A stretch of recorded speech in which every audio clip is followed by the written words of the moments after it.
시편 49편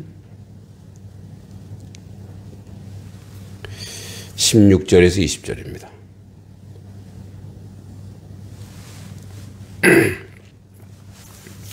(16절에서 20절입니다) 함께 말씀 읽어보겠습니다. 사람이 치부하여 그의 집에 영광이 더할 때에 너는 두려워하지 말지어다. 그가 죽음에 가져가는 것이 없고 그의 영광이 그를 따라 내려가지 못함이로다.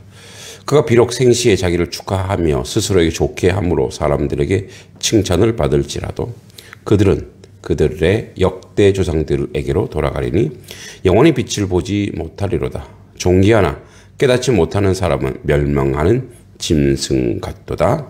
아멘.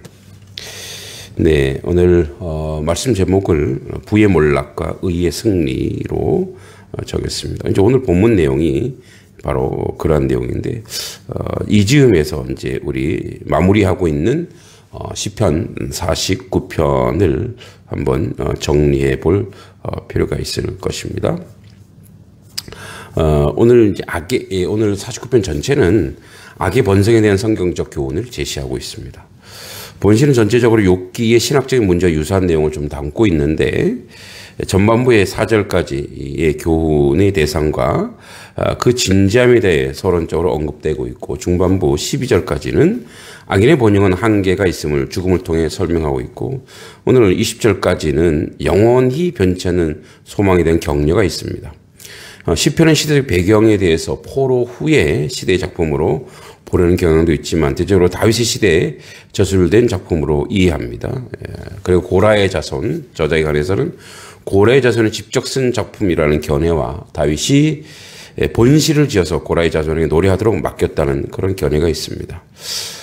이 시의 역사적 상황이나 사건에 관한 문제를 다루는 것이 아니라 주로 인생을 살아가는 지혜에 관한 교훈을 담고 있는데 유사한 시로 37편, 73편이 있습니다. 이 세 편 모두 악인의 일시적 영광과 거짓된 보장, 그리고 의인의 소망은 영원한 데 비해 악인은 패망은 확실하다는 사실을 취급하고 있습니다. 특히 본 시편은 사람들이 물질 때문에 교만하여서 하나님을 떠나며 범죄하며 극기에 멸망하게 되고 참 구원에 참여하지 못하는 것을 안타까워하고 있습니다. 즉 왜 물질의 몰락이냐, 왜 돈의 몰락이냐고 하면 돈 자체가 아주 위험해서 그 만몬신이라 그러죠.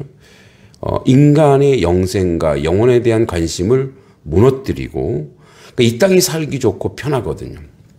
군림하기 쉽고 돈은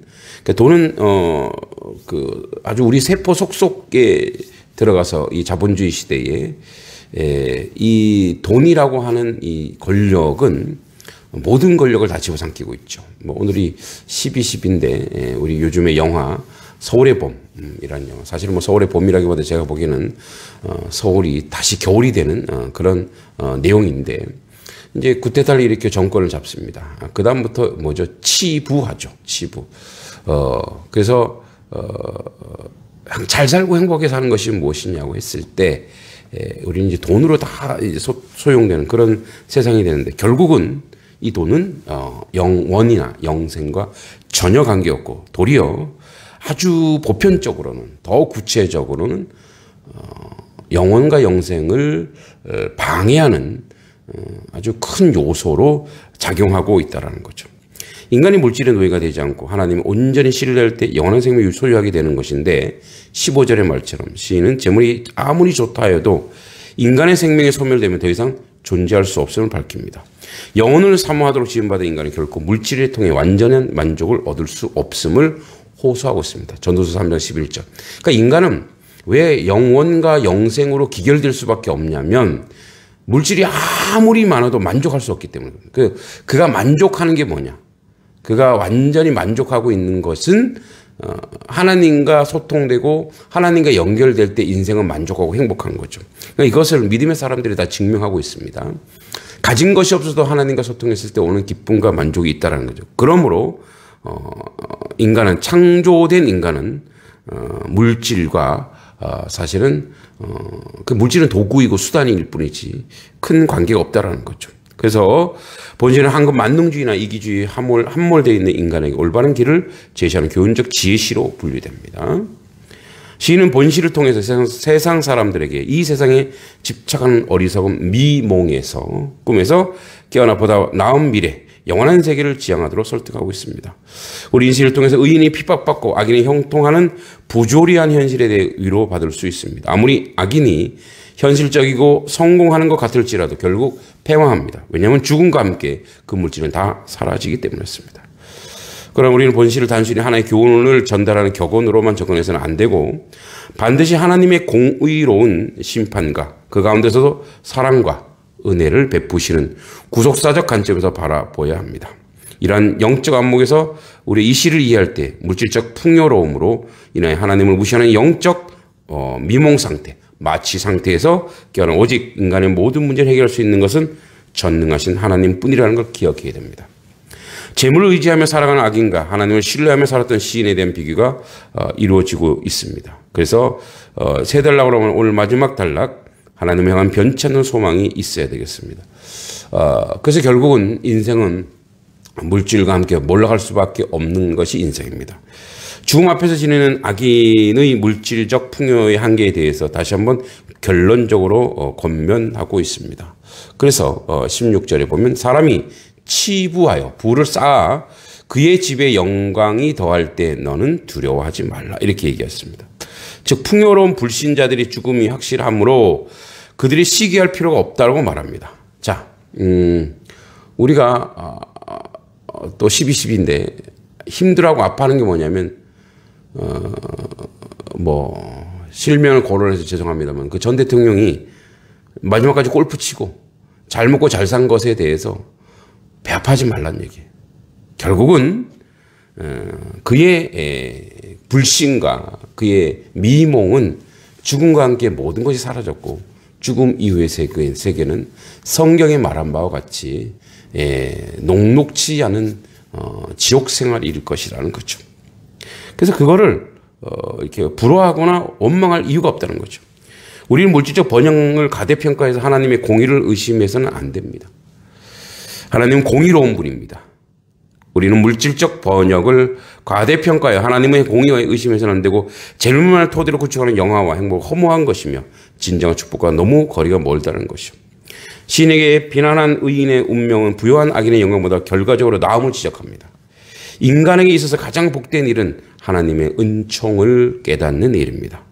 만약 인간이 하나님으로부터 부여받은 자신의 존귀한 위치를 자각하지 못한다면 아무리 훌륭한 의비적 조건을 소유한다 할지라도 짐승 같은 존재가 될 뿐입니다. 그러므로 인간은 얼마나 세상적 관심에서 만족스러운 위치에 도달하느냐 문제가 아니라 오직 내적으로 고상한 지혜와 훌륭한 인격을 형성하는 것이 중요합니다. 잠언에는 여호와를 경외하는 것이 인생의 지혜의 근본이라고 말합니다. 인간은 죽음을 기억하면서 현세적 성공에 매달리지 않고 영원을 지향하는 삶을 살아갈 때 진정한 만족에 도달할 수 있습니다. 우리는 지상에서 모습된 현실을 지나치게 회의하지 말고 오직 더 큰 상급과 위로를 바라보는 생활을 해야 합니다. 그래서 이상의 내용을 통해서 우리는 다음과 같이 교훈을 얻을 수가 있죠. 17절에 그가 죽음에 가져가는 것이 없고 그의 영광을 그를 따라 내려가지 못하고 생시에 자기를 축하받으며, 그러니까 죽음을 잊어버리려고 아무리 치부하고 축하하고 축제를 벌려도 결국은 돌아갑니다. 그들은 그들의 역대 조상에게로 돌아가니 영원히 빛을 보지 못한다. 그래서 내용을 보면 세상의 영화는 순간적이고 영원하지 않다.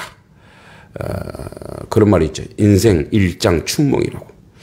인간은 죽음을 통해 이 생의 모든 조건을 상실한다. 그러므로 우리는 재물이나 명예 등에 의존하지 말고 오직 영원한 삶을 정해줄 수 있는 하나님만을 신뢰해야 합니다. 신자의 육체의 죽음의 의의는 죽음의 보편성을 통하여 악인의 번영과 성공의 허망을 입증하고 오직 생명의 주인이신 하나님께만 희망이 있음을 제시하고 있습니다. 원래 죽음은 죄의 값입니다. 세상으로 들어왔고 그러나 성도는 이미 죄책에서 벗어났음을 정죄하지 하고 있지 않습니다. 따라서 우리는 하나님께서 성도들로 하여금 계속해서 죽음의 공포스러운 경험을 통과하게 하는 이유에 대해 질문할 필요가 있습니다. 하나님께서는 왜 죄에서 완전히 해방된 성도들에게 육체적 죽음을 맛보게 하시는가? 그들은 어찌하여 에녹과 엘리야처럼 하늘로 직접 이전되지 않는가? 우리는 그리스도의 은총으로 말미암아 이미 죄와 사망의 지배에서 벗어났음을 확신합니다. 로마서 8장 1절 2절, 고린도전서 15장 55절. 그러므로 성도는 육체적 죽음을 궁극적 파멸이나 소멸을 의미하지 않고 하나님이 정하신 과정이요 훈련이요 징계의 정점으로 이해할 수 있습니다. 사망은 하나님의 자녀에게 자연적 고악으로 남아 있으며 과거의 악이죠. 공포의 적이 되지만 동시에 은혜의 경륜에서 보면 영적 진보와 성숙에 커다란 도움이 됩니다. 사망의 관념, 사망으로 인한 영벌, 질병과 순환으로 인한 죽음의 공포 등 이 모든 것은 하나님의 백성에게 주어진 훈련의 방법입니다. 죽음을 통해 성도는 교만에서 벗어나 겸손을 회복하여 육욕을 억제하고 인간적 욕망을 방지하며 더욱 영적으로 성장하게 됩니다. 사망은 또한 신앙의 능력을 완벽하게 성취하는 순간입니다. 베드로전서 4장 12절 13절에 보면 이것이 가장 암담한 시간의 승리를 의식하는 신앙의 극점을 보여줍니다. 우리 가장 절망적인 그때 성도는 세상 사람들이 가장 절망적이라고 하는 그때 우리가 사망했을 때 믿음이 없다면 우리 주변 모든 사람은 절망으로 울겠지만 사실 그 절망적인 그때 영원한 승리가 있다는 걸 기억해야 됩니다. 사실 그리스도인에게 죽음은 그리스도의 구속으로 인한 영적 행복이 완전히 성취되는 시간입니다. 칭의받는 신자의 육체적 죽음은 영혼의 성화에 하여 천국으로 인도하는 준비 작업입니다. 그러므로 우리 믿는 사람들은 죽음에 대해 더 이상 공포심을 갖지 말고 오직 영적 진보를 위한 징계로 기꺼이 받아들여 감사해야 할 것입니다. 알로 자주 자신의 죽음의 묵상함으로 인해 좀 더 하나님께서 원하시는 수준으로 향상되도록 노력해야 할 것입니다. 우리는 이제 돈의 속성에 대해서 고찰했습니다. 현대 한국 만능주의 시대입니다. 돈으로 세상을 지배하는 가장 강력한 수단이 되었으며 하나님이 받으실 경비 대신 돈이 요구받고 있습니다. 이러한 경향은 교회에도 침투하여 하나님의 공동체를 오염시키고 있습니다. 이제 우리는 이 강력한 돈의 파워에서 겸비하여 넉넉히 이길 수 있도록 우리가 살아야 됩니다. 주님도 하나님과 재물과 겸하여 섬길 수 없다고 했습니다. 돈은 도구일 뿐입니다. 그래서 돈은 청지기로서 하나님 앞에 내어드리고 거룩한 도구로 사용될 때 의로운 물질이 되고 거룩한 삶이 될 것입니다.